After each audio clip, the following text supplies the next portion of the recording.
Can you do it Yes, on, I can see it. all right, can you do it on your own, please? And then we're going to do it together, right? First of all, try to do it on your own, and then we're going to do it together.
All right, are you ready?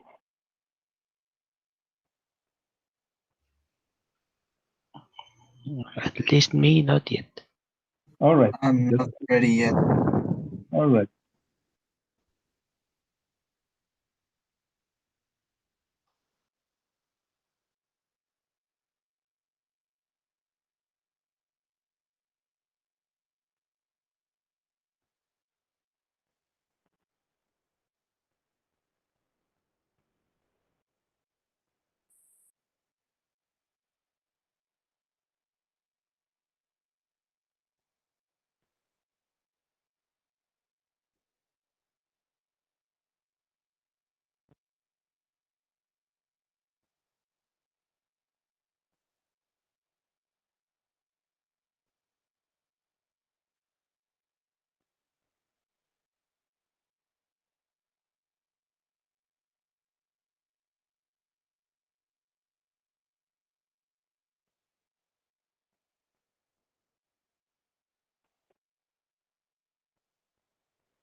All right, let's try to see what you have done, right?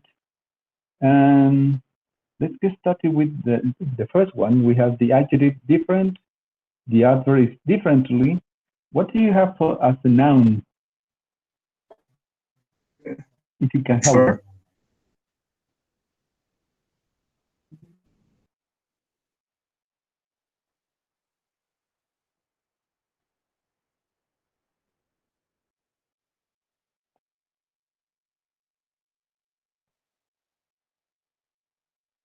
So we have different, differently. And what do you think is the noun for the adjective different?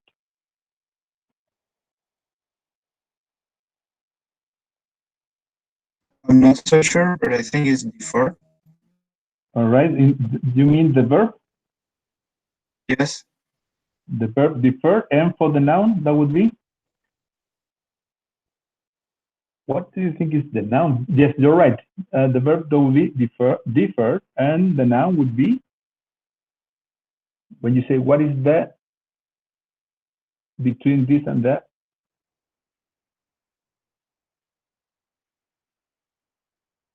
All right, I will give you some help.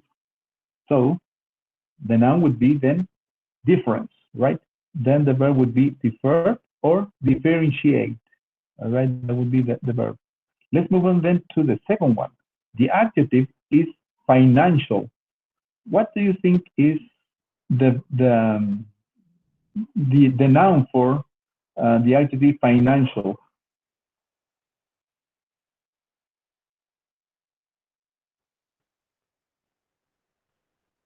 Financial.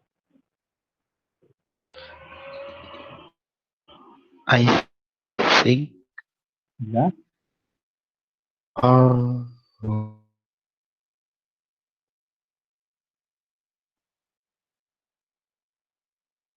financial, and the noun would be, I guess it's finance. yes, finance, and the verb,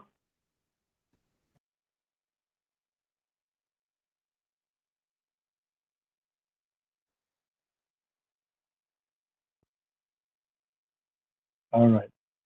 Here you can you see can you see the answer for the noun? We have then finance, for the verb finance as well, and for the adverb financially, right?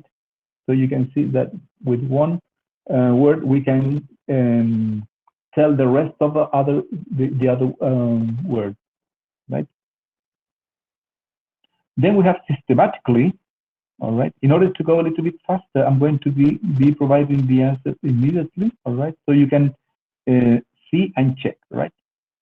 All right. Here, systematically, the noun would be then system.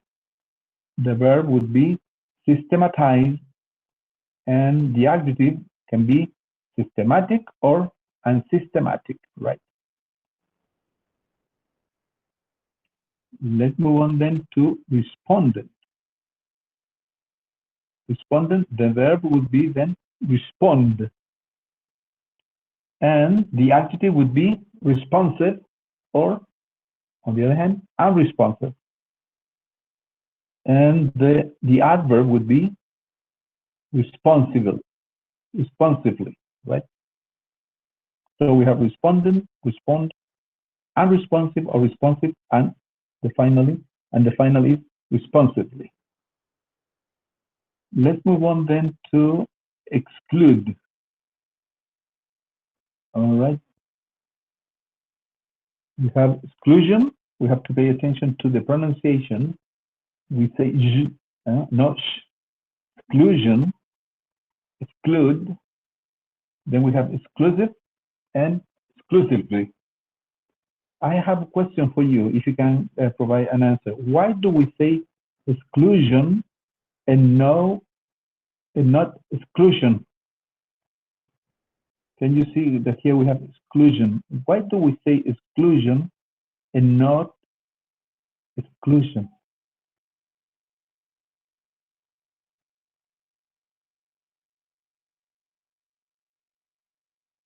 Have you got any idea?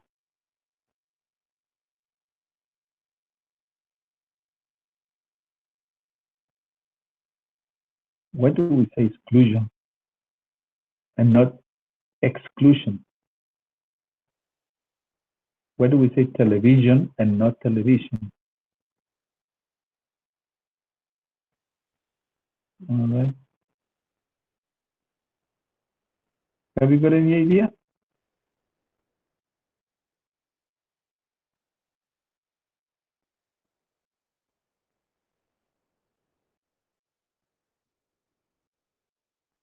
No. Are you there?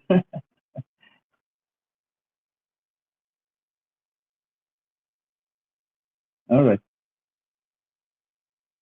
Let's move on then to the next one. we have infrequent or frequent, and the noun would be then frequency, then the verb frequent or frequent, right? Infrequent and infrequently, all right? Then we have prevalent, right? The noun would be prevalence, all right? Then we have prevail, that would be the verb, prevalent, right? And we don't have an adverb. Then we have the word attribute, that would be attribute and attribution. Then we have attributive and attributed, right? But here we have to pay attention to the pronunciation as well. As a noun, we say attribute, right? And as a verb, we say attribute. It's different. Can you see that the pronunciation of the same word changes according if it is a noun or it is a verb? In this case, when it is a verb, the stress goes in the second syllable, attribute. And in the noun, we say attribute, right? Then we have refinement, that would be the noun. Then we have the verb refine, and the adjective would be refined or unrefined.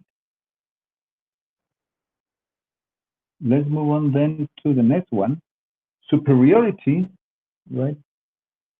And we have nothing as a verb, and superior would be the adjective. And the last one is distinction. As a verb, we have distinguish. As an adjective, we say distinctive, of distinct or indistinctive, all right? And finally, indistinctively or distinctively, all right? That would be the first activity. Oh, Camila is joining us, right? Can you hear me? Because I have a doubt. I don't know whether you are there or not. Are you there? Can you hear me? Just say something. All right, you Yes, can we hear me. can. All right, sorry, I thought that there was nobody there. So I was a little bit nervous, right? Sorry. So I can move on then with the next activity. All right. Here we have another exercise that we can do together. All right. What you have to do is to complete these sentences with the correct form of the words from the table. So it means that you have to use the words that we had already completed on the previous table and try to use those words in order to complete this sentence. All right, I'm going to show you for a while, right? We are on exercise number 2, and try to do it on your own, and then we're going to check together, right? Here we are. Take a look at the answers and see how you did. The first one is there was a distinct smell of cigarette smoke in my hotel room. All right. If you have something different, all right, try to change it. If you did it well, congratulations. Number 2, with modern computer technology, linguists have far more reliable information about frequency than used to be possible. And number 3, trees are dying in areas where acid rain is most prevalent. Number 4, some scholars have attributed these poems to Francis Bacon rather than Shakespeare. Number 5, her business area seems very sound, but now she has to find someone to help her finance it. Right? Number 6, this room is for the exclusive use of guests.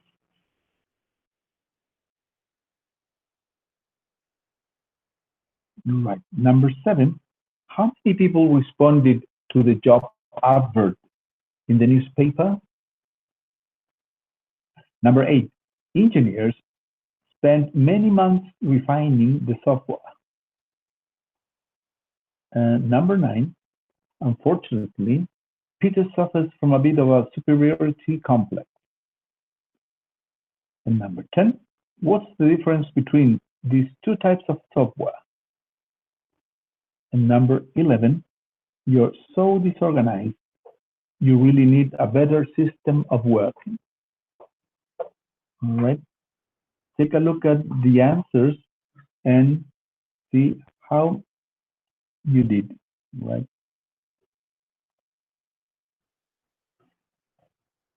Have you got any questions before we move on? We're going now to be dealing with hypothesizing. Remember that the last week we were dealing with this topic, and I'm going to provide like a short summary of what we did last week, and then we're going to move on to this exercise, right?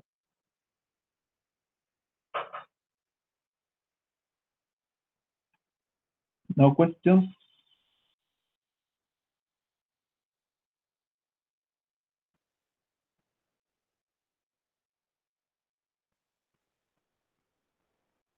All right. Let me see where the presentation is.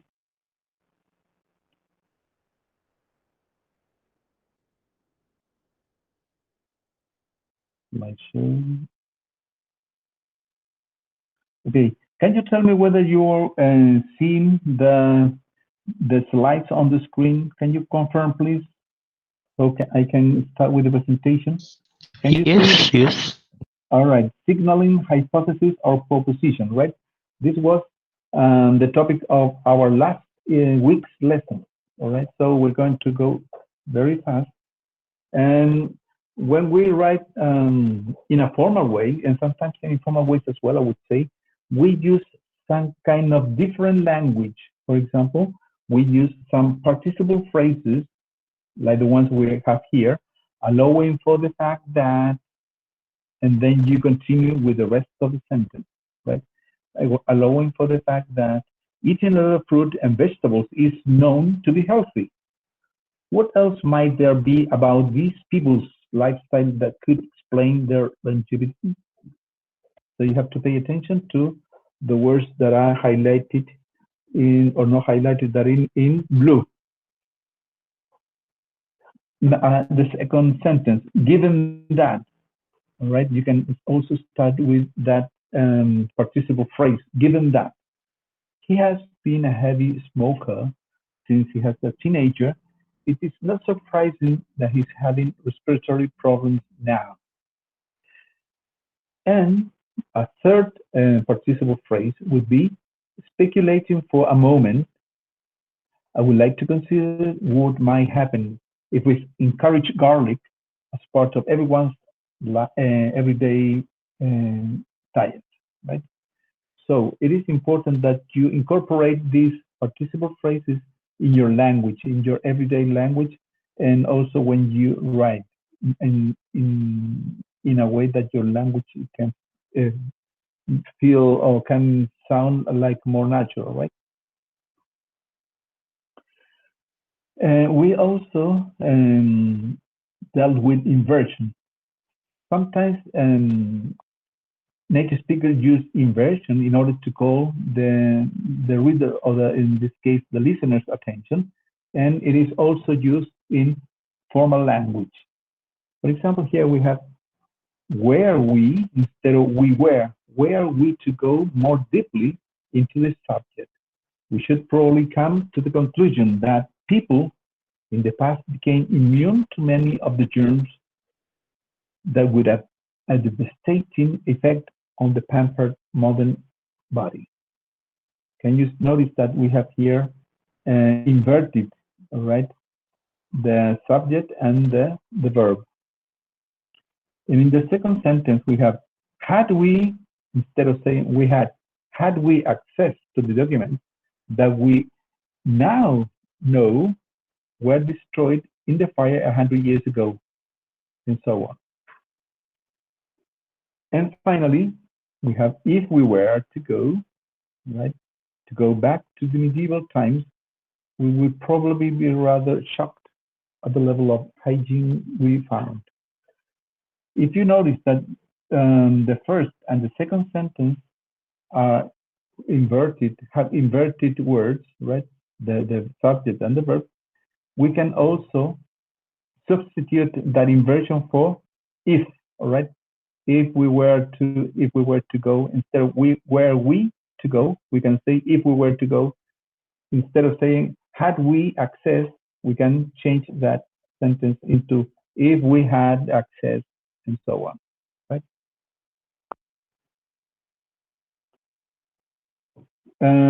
Here we have sentences with let, all right? We usually use let to introduce hypothesis in a formal speech. We usually use this in a formal language. For example, in the first one, in the first sentence, let me describe a hypothetical case. And then you continue with the rest of the sentence. Two twins are separate, blah, blah, blah, and so on, right? In the second sentence, we have let us, or let's imagine, let's consider, let's suppose, let's assume that his house once belonged to a rich merchant and his wife and their 4 young children, right?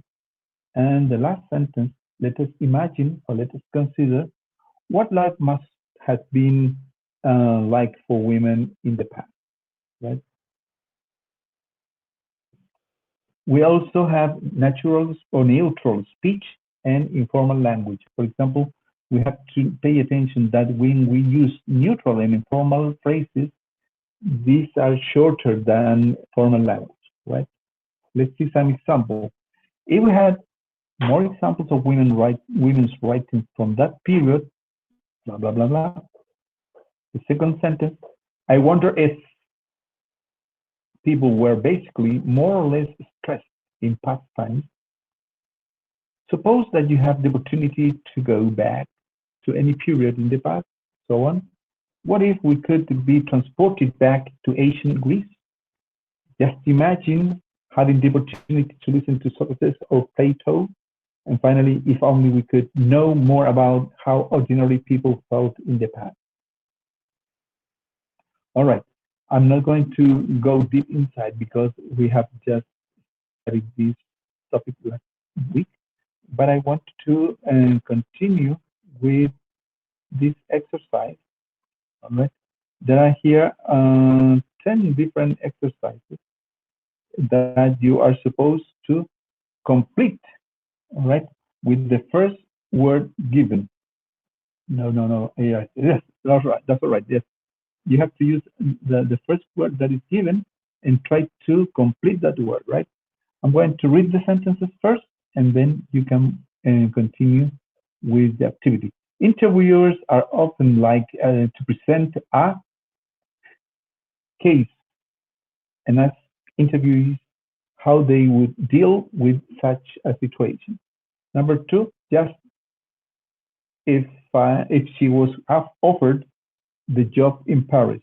Number three, let us that everyone applying for the job will speak fluent French.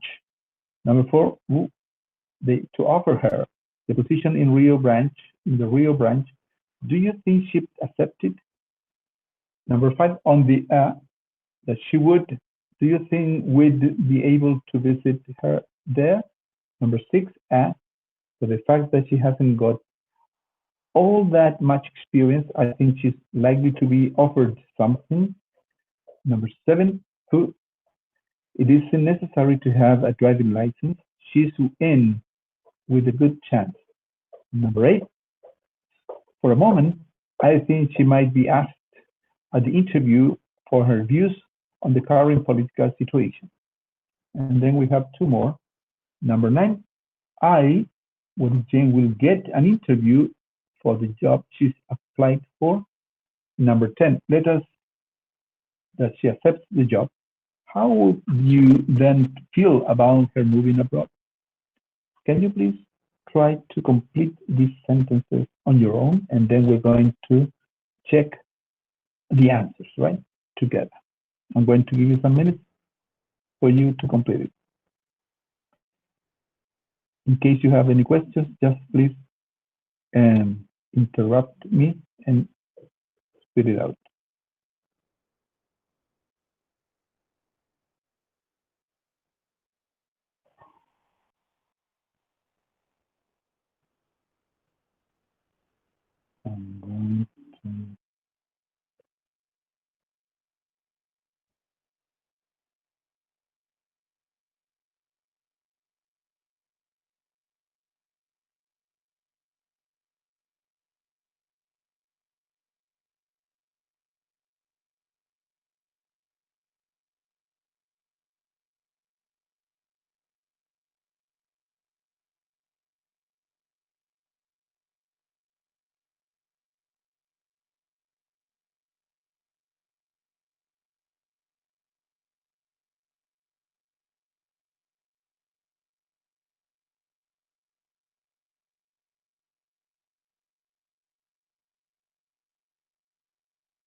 All right, now I'm going to provide the answers and you can compare your answers and see how you did, right? Just 1 second.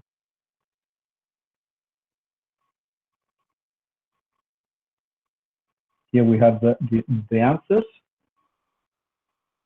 You take a look at them and see how you did, all right? Number one, interviewers often like to present a hypothetical case and so on. Number two, just imagine if she was offered a job in Paris. Number three, let us assume, sorry for this,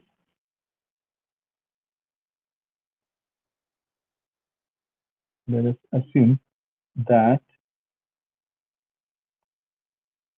everyone applying and so on.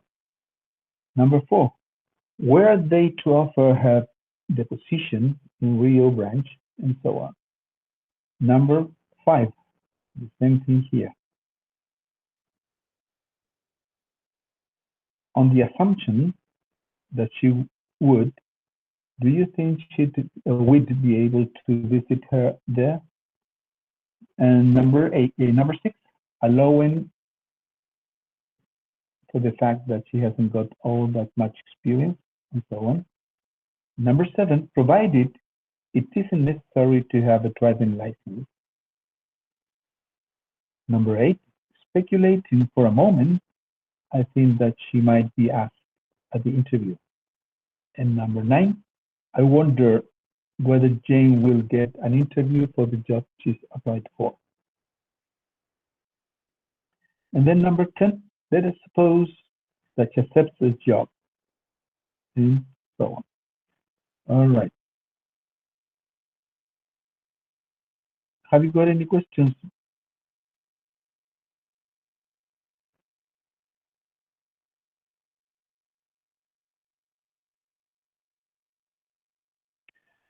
All right. I think that it's enough for today. I'm going to upload the material, and that would be available for you. The material with the answers will be available for you on Educa, so you can work on your own for the rest of the worksheet. And next week we can take a quick look at it, right?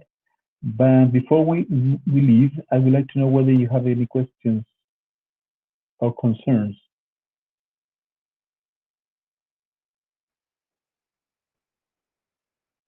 Nothing?